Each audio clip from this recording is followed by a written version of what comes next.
तो यहाँ पे जो अब हमारा टॉपिक है वो है रेप्लिकेशन इन यूकैरियोट्स। तो हमने इसका पहला स्टेप देखा, जहाँ पे हमने देखा कि how helicase is loaded in eukaryotes as comparison to the prokaryotes. It is a complex process helicase loading in eukaryotes. हमने देखा कैसे G1 फेज में हेलिकेज लोड हुआ और फिर S फेज में कैसे वो एक्टिव हुआ, CMG कॉम्प्लेक्स बना वहां पे और एक्टिव हुआ। As we know helicase is a DNA unwinding enzyme. ये क्या करेगा, ये DNA को ओपन करेगा, ये DNA को अनजिप करेगा। ठीक, तो जैसे ही DNA को अनजिप करेगा तो क्या होता है, यहाँ पे अगर हम देखेंगे, अगर हम यहाँ पे देखेंगे, यहाँ पे सपोज अगर हम यहाँ से ये रेप्लिकेशन, और यहाँ पे और एक बात, ये जो यूकैरियोट्स होते हैं इनमें मल्टीपल ओआरआईसीज होती है, ऑरिजिन साइट्स होती है। क्यों इनमें मल्टीपल ऑरिजिन ऑफ साइट्स होती है as comparison to the prokaryotes, जहाँ पे सिर्फ एक ऑरिजिन ऑफ साइट्स होती है, जहाँ पे सिर्फ एक ओआरआईसी होती है। ठीक, तो यूकैरियोट्स में थाउजेंड्स ऑफ ऑरिजिन साइट्स होती है। ठीक, तो अगर हम इसके बाद देखेंगे यहाँ पे क्या होता है, यहाँ पे रेप्लिकेशन बबल बना और यहाँ पे क्या हुआ, यहाँ से भी मतलब दो ऑरिजिन साइट्स हम कंसंट्रेशन में लेंगे यहाँ पे। ठीक, तो क्या होता है, यहाँ से जाएगा CMG कॉम्प्लेक्स इमानो एक्टिव, ये CMG कॉम्प्लेक्स है जो क्या करेगा, जो DNA को अनवाइंड करता जाएगा। ठीक, तो यहाँ पे ये MCM227 हाँ, ये DNA को अनवाइंड करता जा रहा है और यहाँ से भी ये जा रहा है। As we know DNA replication जो होती है, जो रेप्लिकेशन ऑफ DNA होती है, it is a bidirectional process. सिर्फ इसमें एक एक्सेप्शन है, वो है माइटोकॉन्ड्रियल रेप्लिकेशन। ठीक, बाकी DNA replication is a bidirectional process. यहाँ से भी हो रही है और यहाँ से भी हो रही है, और यहाँ से भी अगर हम देखेंगे, यहाँ से भी ऐसे सपोज ये हेलिकेज है और यहाँ से ऐसे, दैट मीन्स हेलिकेज यहाँ से भी ओपन करता जा रहा है और यहाँ से भी ओपन करता जा रहा है, यहाँ से भी ओपन करता जा रहा है और यहाँ से भी ओपन करता जा रहा है। ठीक, तो this is how helicase works in eukaryotes. ठीक, तो इसके बाद अगर हम देखेंगे इसके बाद क्या होता है, इसके बाद अगर हम वहां पे बात करेंगे, वहां पे जो हेलिकेज था इट वाज एक्चुअली DNA भी, यहाँ पे हेलिकेज है MCM2, और वहां पे जो हेलिकेज लोडर था वो था DNAC। यहाँ पे जो हेलिकेज लोडर था वो था CDT1। Helicase loader is here CDT1। तो अगर हम यहाँ पे देखेंगे उसके बाद क्या होता था, वहां पे आते थे SSB प्रोटीन्स, यहाँ पे आते हैं उसके बरक्स RPA, रेप्लिकेशन प्रोटीन ए। तो ये क्या करते हैं, it prevents reannealing of DNA,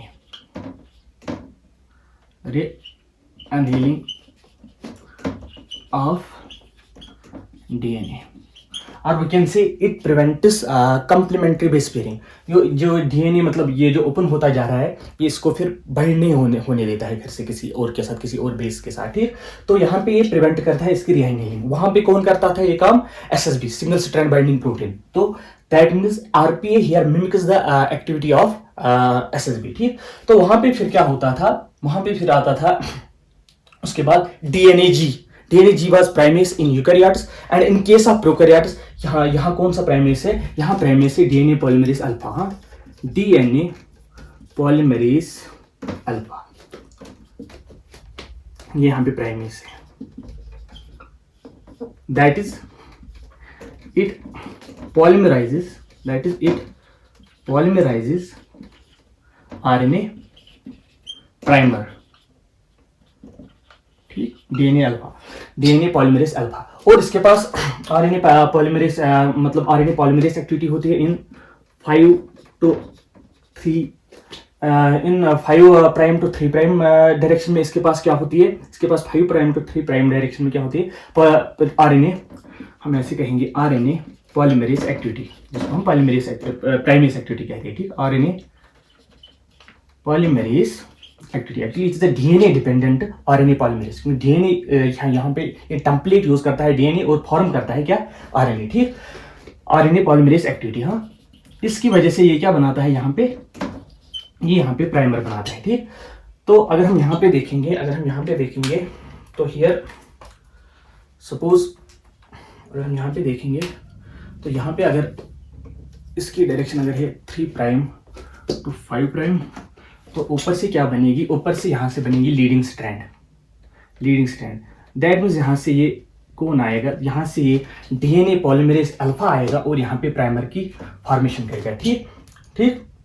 और यहाँ पे और एक बात, प्रोकैरियोट्स में जो हेलिकेज लोड होता था वो लैगिंग स्ट्रैंड पे लोड होता है, और in case of eukaryotes it is actually loaded at leading strand. ये बात भी याद रखना। ठीक। तो यहाँ पे अगर हम देखेंगे इसके बाद क्या होता है, इसके बाद क्या होता है, इसके पास और यहाँ से ऐसे लैगिंग स्ट्रैंड पे भी ऐसे प्राइमर जोड़ता है। ठीक। तो इसके बाद अगर हम देखेंगे,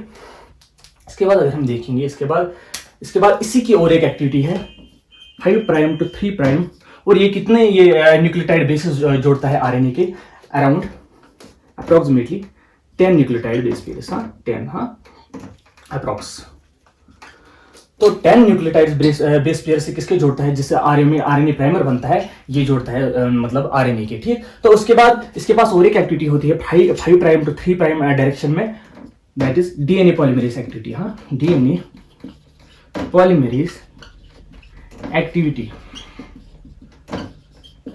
और ये क्या करता है, ये 30 से 40 न्यूक्लियोटाइड किसके जोड़ता है, डीएनए के भी 30 से 40 न्यूक्लियोटाइड यहां पे जोड़ता है। ठीक।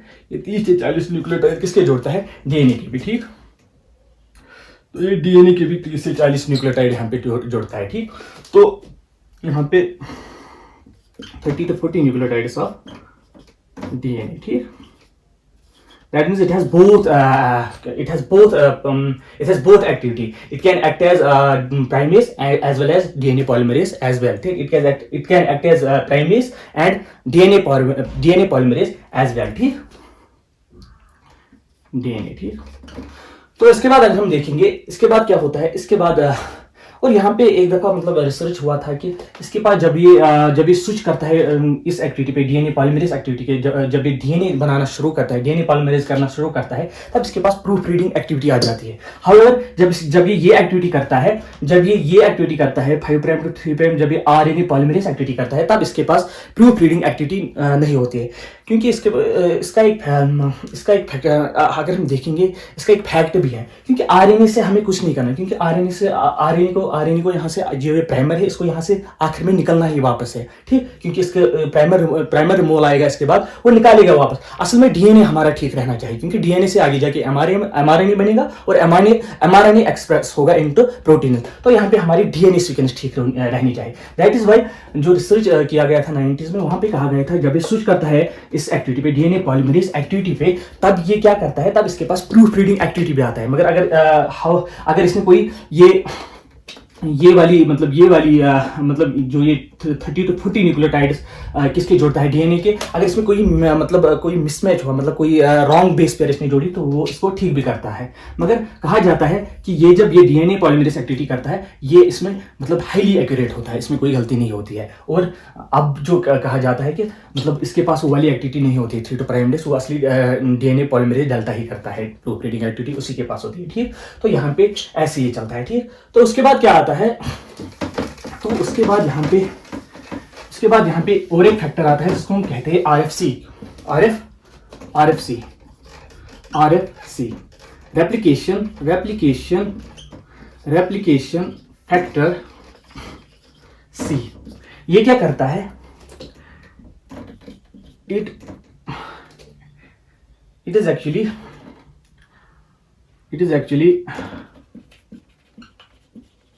PCNA loader. What is PCNA? PCNA is proliferating cell nuclear antigen। जो PCNA होता है यहाँ पे, असल में PCNA रिंग है। ये क्या करता है, it mimics the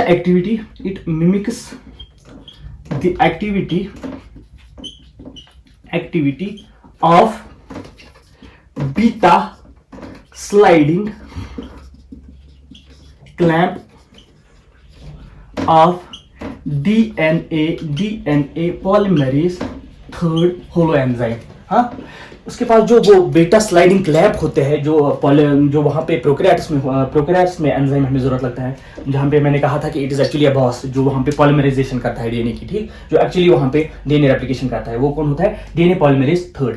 तो उसके पास उसके पास स्लाइडिंग क्लैंप होते हैं। स्लाइडिंग क्लैंप की वजह से उसके पास क्या होता है, उसको क्या बेनिफिट मिलता है स्लाइडिंग क्लैंप की वजह से? उसको ये बेनिफिट मिलता है, उसकी प्रोसेसिविटी बढ़ जाती है, मतलब number of nucleotide base pairs adding पर साइकिल वो बढ़ जाती है। लगभग 1000 बेस पेयर्स वो पर सेकंड ऐड करता है, मतलब इस बीटा स्लाइडिंग क्लैंप की वजह से। ठीक, तो यहाँ पे ये पीसीआईएनए भी यही एक्टिविटी करता है। ये जो यहाँ पे बीटा स्लाइडिंग क्लैंप एक्टिविटी करता है, वही एक्टिविटी यही प्रोलिफरेटिंग सेल न्यूक्लियर एंटीजन भी यहाँ पे करता है। ठीक, तो ये यहाँ पे क्या करता है, ये यहाँ पे इसको कौन यहाँ पे लोड करता है, इसको यहाँ पे लोड करता है ये RFC, रेप्लिकेशन फैक्टर C। तो ये यहाँ पे इसको ऐसे लोड करता है। ठीक, सपोज ऐसे ये रिंग है तो यहाँ पे लोड हो जाता है। ठीक, तो उसके बाद अगर हम देखेंगे तो इसकी वजह से क्या होती है, इसकी वजह से दोनों मतलब जो दोनों ये है इसकी वजह से जो दोनों यहाँ पे एंजाइम्स है उनकी प्रोसेसिविटी बढ़ जाती है। मतलब कौन कौन सा एंजाइम है, यहाँ पे दो एंजाइम असल में है, DNA polymerase epsilon and delta, दोनों की प्रोसेसिविटी एनहांस होती है बिकॉज ऑफ पीसीआईएनए रिंग। ठीक, और इन दोनों एंजाइम्स की क्या प्रॉपर्टी होती है, DNA Paul epsilon and delta, दोनों एंजाइम्स की असल में अगर हम एक्टिविटी देखेंगे तो क्या होती है, तो 5 prime to 3 prime DNA polymerase activity होती है। इसकी वजह से क्या करते हैं, लीडिंग एंड लैगिंग स्ट्रैंड की फॉर्मेशन करते हैं, और दोनों के पास 3 to 5 prime proof reading activity भी होती है। दोनों के पास 3 to 5 prime proof reading activity भी होती है, मतलब एक्सोन्यूक्लियस एक्टिविटी होती है। अगर कहीं पे इन्होंने कोई रॉन्ग बेस पेयर ऐड की होगी तो ये वापस आके उसको ठीक भी कर सकते हैं इस एक्टिविटी की वजह से। ठीक, दोनों DNA polymerase epsilon and DNA polymerase delta. इसके बाद अगर हम देखेंगे, इसके बाद असल में DNA polymerase epsilon it polymerizes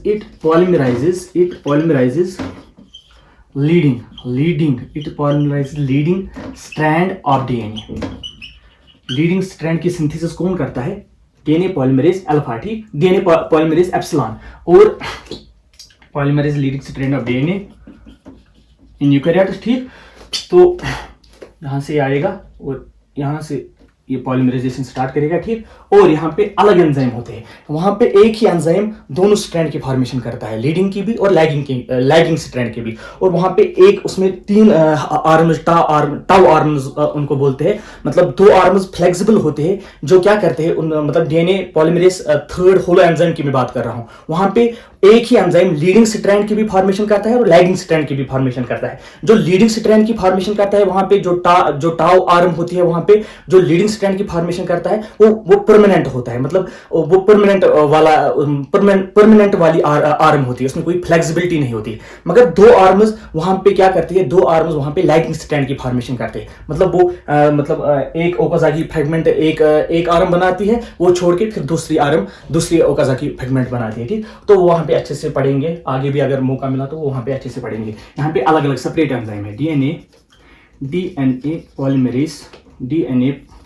polymerase delta. ठीक, ये क्या करता है, it polymerises lagging strand of DNA।